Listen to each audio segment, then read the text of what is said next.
Welcome back to the Wallet Monkey channel, where we give you all the credit intel you need to establish relationships with the banks and build your credit profile.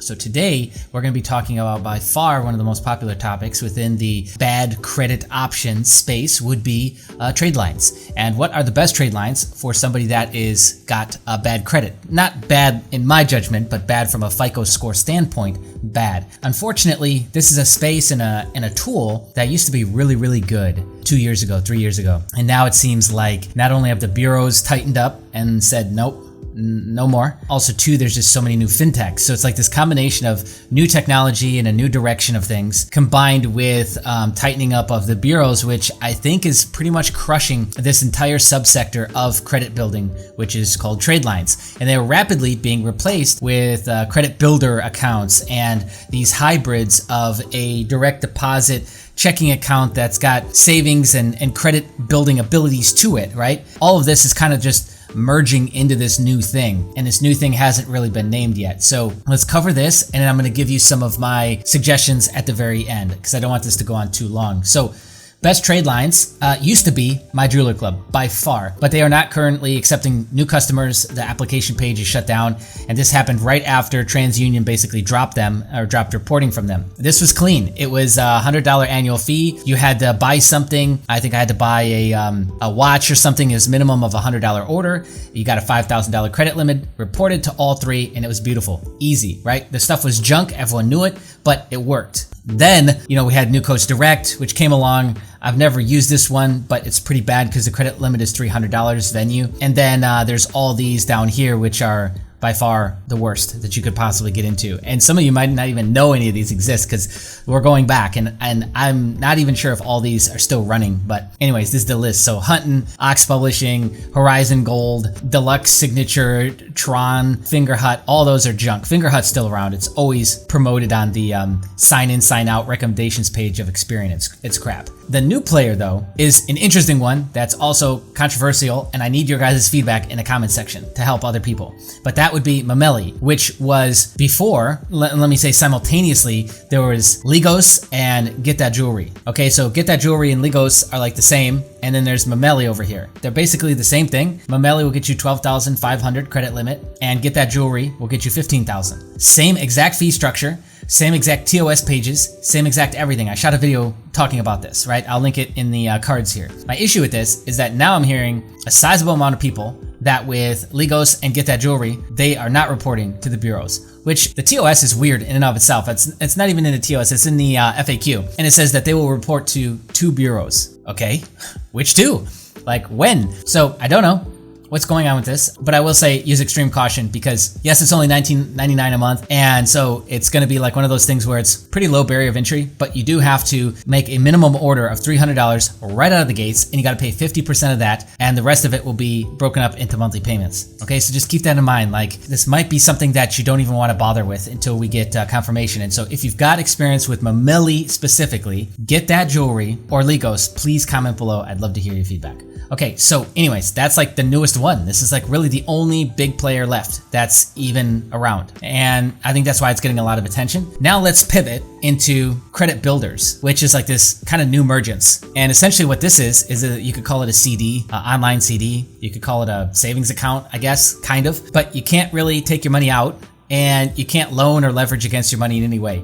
You're just paying this $20 a month, $30, $40, $50, whatever per month, and it's building this balance that you then get. And on top of that, they're charging you APR. So it's like they're charging you to like build a savings account. I remember when you used to get paid for a savings account. It doesn't work like that anymore. And by far, Self Inc. is the lowest barrier of entry, no credit pull, no hard check, no nothing. And it starts off the cheapest. Like I think you can get into it for $25 a month. It's been a while since I had mine, but I'm pretty sure that's still the same rules. It costs like $8 or $9 to sign up. It reports to all three. I will say it's super clean, reports to all three, doesn't mess around. It starts immediately with the first 30 days, after the first payment, and it reports as an installment loan, which is good for diversification on your credit file. Okay, that's a really good one, and it can be as low as like $26 a month, which I don't think anyone's complaining about. Now there is like a little, I guess you could say a similar program to this and a similar option to this, which is called Credit Strong. I have to say I haven't added it to this page yet. I will, maybe even by the time shooting this video. The link underneath this video will probably have the updated information. But Credit Strong was a weird one. And here's why I say that is because I had the only experience I have with them is on the affiliate side. We reached out, Wallet Monkey, It's Dumb Money, reached out and wanted to promote, right? Wanted to get an affiliate link, which we do with a lot of stuff. It's one of the ways that we kind of subsidize costs and we get paid.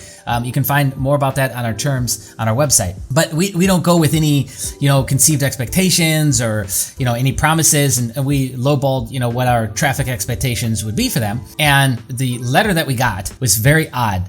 And I guess my main takeaway from that is, and what I challenged them on is, if your main concern was helping people and providing a solid service, you should not be so aggressive with your verbiage, like they use the word rejected like 11 or 12 times in the email. That's a very harsh term, right? Like you would never want to talk to somebody who's rebuilding their credit and say like, oh, you're rejected, and use that term over and over again, because it makes somebody who's feeling defeated already feel even more defeated, right? So I thought that terminology was, and that verbiage was a bit aggressive, but also too, it's like the impression I got was that they really cared the most about how many sales are you going to bring. And that is a big red flag to me, because I don't care if we're in an affiliate program or we get kicked out of one. I don't really give a shit. What I care about is that it does what it says it's going to do. It doesn't need to be great even. It can just say, we're going to do this, and then it sets out and does that, right? That to me is good, and that is good enough because it's clear on expectations, and everyone is clear who comes to the table and decides to do business with them, right? I just thought that was weird. So I'll go ahead and bring that up on the screen now. Probably have some of it blurred out, but yeah, it says reasons for rejection may include the following. The provided URL is not working, or here's the one that it was, because all these other reasons are not related to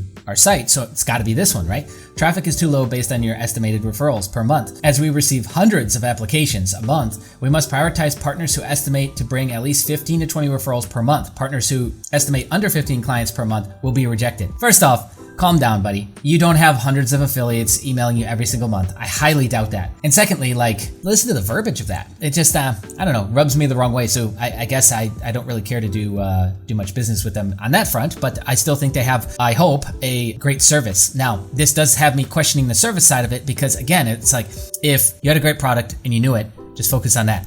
Why are we so focused on how many sales people can bring and otherwise forget you? Go away, don't even talk about us kind of vibe is what I got. That was just very strange to me, right? Okay, moving on. Upgrade. So Upgrade is another great option. They've got a credit card and they've got a personal loan piece. Understand that those two really sound familiar. So I think a lot of people get this confused. Like, what am I applying for? The personal loan or the credit card? The credit card is essentially, you get a credit card, but it's a credit builder account, and it also reports as an installment loan. A little bit higher amounts, obviously, as that you would get versus a self-inc. We're actually getting a credit line here, and we can use this as a credit card, and then we just make our monthly payments, right? You cannot use it at an ATM, you can't withdraw off of it, but it again is the closest thing to a credit card that is not an online trade line. It's the closest thing you'll find in this list. And so Upgrade is another great option. They don't do anything with running your credit until at the very end. You do have to give them quite a bit of data, POI and things like that they're gonna ask for. And if there's any inconsistencies on your credit file and things like that, just understand they're gonna want more information. Okay, then there's the worst. Now, I wanna cover a few more things here. So we're gonna jump over to another page on Wallet Monkey, which is the best credit cards for bad credit. Understand that I don't just cover credit cards in this list. It is a huge list, by the way. There's over 20 in this list. And what we cover is, we cover all these new style accounts. Everything from a secured credit card, like an Open Sky credit card, to like a Tomo or a Jasper or a Chime, which are different. They're like this hybrid where it works off of direct deposits and they don't pull your credit, but you gotta get, you have to have some sort of direct deposit coming in. Some of them do have credit cards, some of them don't. Some of them are 100% no hard pull, so it's no credit check at all. Some of them are a blend, but after you've submitted your documentation. So there's quite a lot going on here with this list. And unfortunately, like I said, we're kind of in the middle of this old stuff going away, like Tradelines and online spending accounts, and this new stuff coming up, which is geared more towards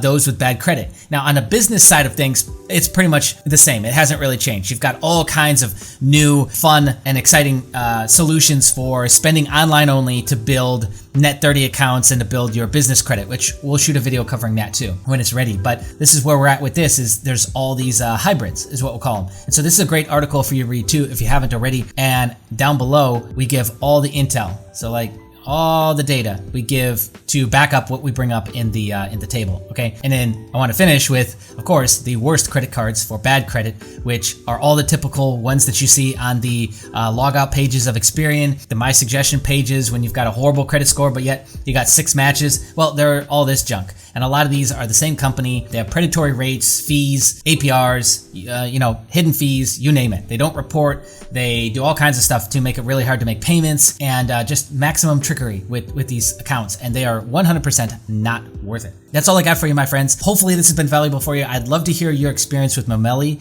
below. And if you've also experienced and used Upgrade, I'd love to hear your experiences there. Credit Strong too would be great. If you like this, click the like, help us build this community. If you're brand new here, subscribe, hit the bell notification if you like this, right? And be on the lookout. More videos come soon.